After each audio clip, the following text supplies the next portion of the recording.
தொலைக்காட்சியின் பிரதான செய்திகள். முதலில் தலைப்புச் செய்திகள். அக்குரேகுட இரட்டை கொலை ஆதாரங்கள் அளிப்பு.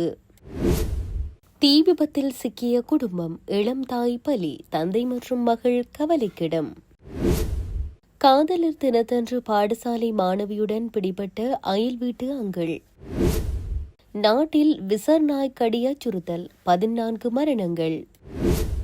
கனேடிய மக்களுக்கு வெளியான மகிழ்ச்சி தகவல், இந்த நாட்டிற்கு இனி விசா தேவையில்லை. தொடர்பின விரிவான செய்திகள்.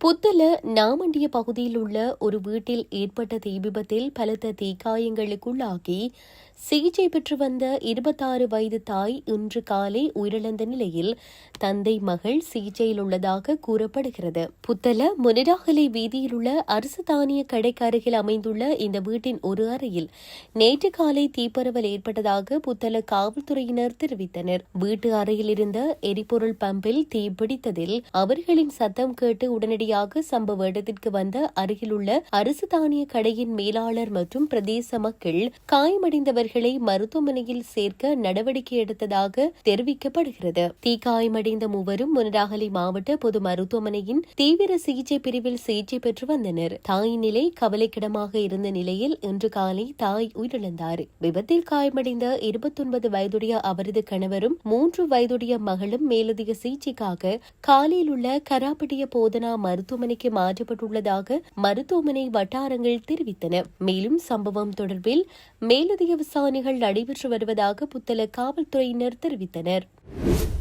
பசறை பிரதேசத்தை சேர்ந்த 16 வயதுடைய பாடசாலை மாணவியொருவரை பாலியல் வன்கொடுமை செய்துவிட்டு தலைமறைவாக இருந்த 51 வயதுடைய சந்தேக நபர் ஒருவர் மொனராகலை போலீசாரால் கைது செய்யப்பட்டுள்ளார். பசறை கமிவில பிரதேசத்தை சேர்ந்த குறித்த மாணவி தனது வீட்டில் அருகில் உள்ள சந்தேக நபரின் வீட்டிற்கு சென்றிருந்த போதே பாலியல் வன்புணர்விற்கு உள்ளாக்கப்பட்டுள்ளார். இதுகுறித்து மாணவியின் உறவினர்கள் பசறை போலீசில் முறைப்பாடு செய்திருந்தனர். 2025ஆம் ஆண்டு இடம்பெற்ற இந்த சம்பவத்தின் பின்னர் சந்தேக நபர் போலீசாரிடம் சிக்காமல் தலைமறைவாக இருந்துள்ளார். பாதிக்கப்பட்ட மாணவி நன்னடத்தை திணைக்களத்தினால் பசறையில் உள்ள சிறுவர் இல்லம் ஒன்றில் ஒப்படைக்கப்பட்ட பின்னர் மீண்டும் பாடசாலைக்கு அனுப்பி வைக்கப்பட்டுள்ளார். சந்தேக நபரை கைது செய்ய போலீசார் விசாரணைகளை ஆரம்பித்த போதும் அவர் பசறையில் இருந்து மொனராகலைக்கு தப்பி சென்று தலைமறைவாகி இருந்துள்ளார். இந்நிலையில் கடந்த 14ஆம் திகதி காதலர் தினத்தன்று சந்தேக நபர் மாணவியை தொலைபேசி ஊடாக தொடர்பு கொண்டு பாடசாலைக்கு அருகாமையில் வைத்து பாடசாலை சீருடையனுடனே மாமர பிரதேசத்தில் உள்ள ஒரு வீடொன்றுக்கு அழைத்து சென்று பாலியல் உறவில் ஈடுபட்டுள்ளனர். அது தொடர்பில் போலீசாருக்கு கிடைத்த ரகசிய தகவலை அடுத்து மொனராகலை போலீசார் அவரை சுற்றி வளைத்து கைது செய்துள்ளனர். இதன்போது அங்கிருந்த மாணவியும் போலீசாரால் பொறுப்பேற்கப்பட்டுள்ளார். சந்தேக நபரும் மீட்கப்பட்ட மாணவியும் மேலதிக விசாரணைகளுக்காக மொனராகலை போலீசாரினால் பசறை போலீசாரிடம் ஒப்படைக்கப்பட்டுள்ளதுடன் மேலதிக விசாரணைகளை போலீசார் மேற்கொண்டு வருகின்றனர். இலங்கையில் விசர்நாய் கடி அச்சுறுத்தல் தொடர்ந்து நீடித்து வருவதாகவும் இதுவரையில் 14 மரணங்கள் பதிவாகியுள்ளதாகவும் சுகாதார அதிகாரிகள் தெரிவித்துள்ளனர். எனவே விலங்குகள் கடித்தால் உடனடியாக மருத்துவ சிகிச்சையை பெறுமாறு பொதுமக்களை கேட்டுக் கொண்டுள்ளனர். இதுகுறித்து சுகாதார அமைச்சின் தொற்று நோயியல் பிரிவின் சமூக விசேட வைத்திய நிபுணர் மருத்துவர் அதுல லியனபத்ரன கருத்து தெரிவிக்கையில், விசர்நாய் கடி நோய் 100% மரணத்தை ஏற்படுத்தக்கூடியதென்றாலும் அதனை முழுமையாக தடுக்க முடியும் எனவும் அவர் வலியுறுத்தினார். அண்மைய மரணங்களில் பெரும்பாலானவை புத்தளம், குருநாகல் மற்றும் ரத்தினபுரி மாவட்டங்களிலே பதிவாகியுள்ளன.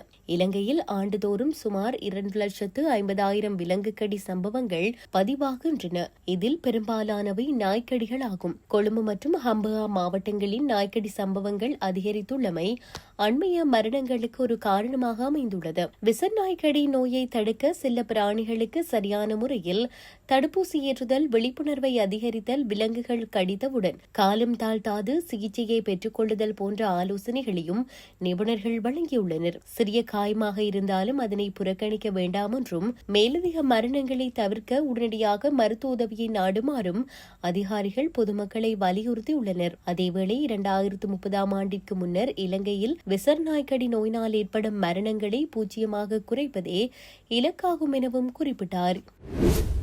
அக்குரேகொட பகுதியில் சட்டத்திறனியும் அவரது மனைவியும் சுட்டுக்கொலை செய்யப்பட்ட சம்பவத்தின் சந்தேக நபர்கள் தமது கைபேசிகளில் உள்ள தரவுகளை அளித்துள்ளதாக போலீசார் தெரிவித்துள்ளனர். அக்குரேகொடவில் சட்டத்திறனி ஒருவரும் அவரது மனைவியும் சுட்டுக்கொலை செய்யப்பட்ட சம்பவம் தொடர்பில் கைது செய்யப்பட்ட 3 சந்தேக நபர்களும் இன்று கடுவலை நீதவான் நீதிமன்றத்தில் முன்னிலைப்படுத்தப்பட உள்ளனர். போலீஸ் மா அதிபரின் அறிவுறுத்தலுக்கு அமைய விசாரணைகளை முன்னெடுப்பதற்காக 12 போலீஸ் குழுக்கள் நியமிக்கப்பட்டன.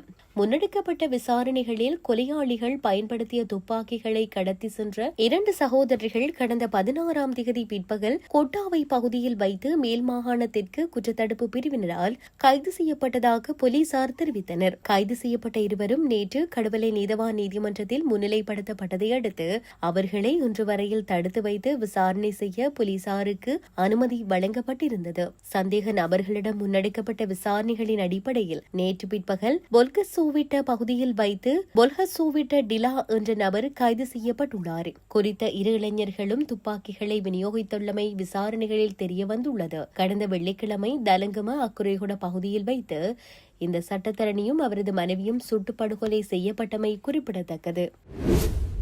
இந்தியாவில் ஆந்திர பிரதேசத்தின் மதனப்பள்ளி எனும் நகராட்சி பகுதியில் 7 வயது சிறுமியொருவர் தனது அயல் வீட்டுக்காரரால் பாலியல் வன்கொடுமை செய்யப்பட்டு கொலை செய்யப்பட்ட சம்பவம் பெரும் அதிர்வலைகளை ஏற்படுத்தியுள்ளது. செவ்வாய்க்கிழமை சந்தேக நபரின் வீட்டிலிருந்து சிறுமியின் உடலை போலீசார் மீட்டபோது இந்த சம்பவம் வெளிச்சத்திற்கு வந்ததாக இந்திய ஊடகங்கள் தெரிவித்துள்ளன. சம்பவம் தொடர்பில் மேலும் தெரிய வருகையில் திங்கட்கிழமை மாலை 4 மணியளவில் சிறுமி காணாமல் போனதை அடுத்து அவரது குடும்பத்தினர் அளித்த முறைப்பாட்டிற்கு அமைவாகவே போலீசார் விசாரணைகளை ஆரம்பித்தனர். பாதிக்கப்பட்டவரின் வீட்டிற்கு எதிரே வசிக்கும் சந்தேக நபர் சிசிடிவி காட்சிகள் குற்றத்தை உறுதிப்படுத்திய பின்னர் அடையாளம் காணப்பட்டார். சம்பவத்தை அடுத்து சந்தேக நபரின் வீட்டின் அருகே கூடிய மக்கள் சந்தேக நபருக்கு எதிராக கடுமையான நடவடிக்கைகளை எடுக்க கூறினர். மக்கள் கொந்தளிப்பு பதட்டமாக மாறியதனால் போலீசார் பாதுகாப்பை அதிகரித்துள்ளதுடன் விசாரணைகள் முன்னெடுக்கப்பட்டு வருவதாகவும் கூறப்படுகிறது. கனடா மற்றும் பிரிட்டன் நாட்டு குடிமக்கள் இனி விசா இல்லாமலேயே சீனாவிற்கு பயணம் மேற்கொள்ளலாம் என்று சீன அரசு அதிகாரப்பூர்வமாக அறிவித்துள்ளது. சுற்றுலா, வர்த்தகம், கல்வி தொடர்பான திட்டங்கள் அல்லது உறவினர்களை சந்திப்பது போன்ற காரணங்களுக்காக செல்பவர்கள் சீனாவில் 30 நாட்கள் வரை விசா இன்றி தங்கலாம். இந்த புதிய நடைமுறை உடனடியாக அமுலுக்கு வருகிறது. பிரிட்டன் பிரதமர் ஹியர் ஸ்டாமர், கனடா பிரதமர் மார்ஹானி ஆகியோர் அண்மையில் சீனாவிற்கு மேற்கொண்ட பயணங்களை தொடர்ந்து அந்த நாடுகளுடனான உறவை மேம்படுத்தும் ஒரு முயற்சியாக சீனா இந்த விசா சலுகையை வழங்கியுள்ளது. இந்த அறிவிப்பின் மூலம் சீனாவிற்கு விசா இன்றி செல்ல அனுமதி பெற்றுள்ள நாடுகளின் எண்ணிக்கை தற்போது 79ஆக அதிகரித்துள்ளது. கடந்த காலங்களில் சீனாவிற்கான விசா பெறும் நடைமுறை மிகவும் கடினமானதாக கருதப்பட்டது. ஆனால் கடந்த 2 ஆண்டுகளாகவே உலக நாடுகளுடனான தனது தொடர்பை வலுப்படுத்த சீனா தனது விசா விலக்கு திட்டத்தை வேகமாக விரிவாக்கம் செய்து வருகிறது. இத்துடன் செய்திகள் யாவும் நிறைவு பெறுகின்றன. மேலதிக செய்திகளை அறிந்து கொள்வதற்கு www.tamilaram.com எனும் இணையதளத்தை பார்வையிடுங்கள்.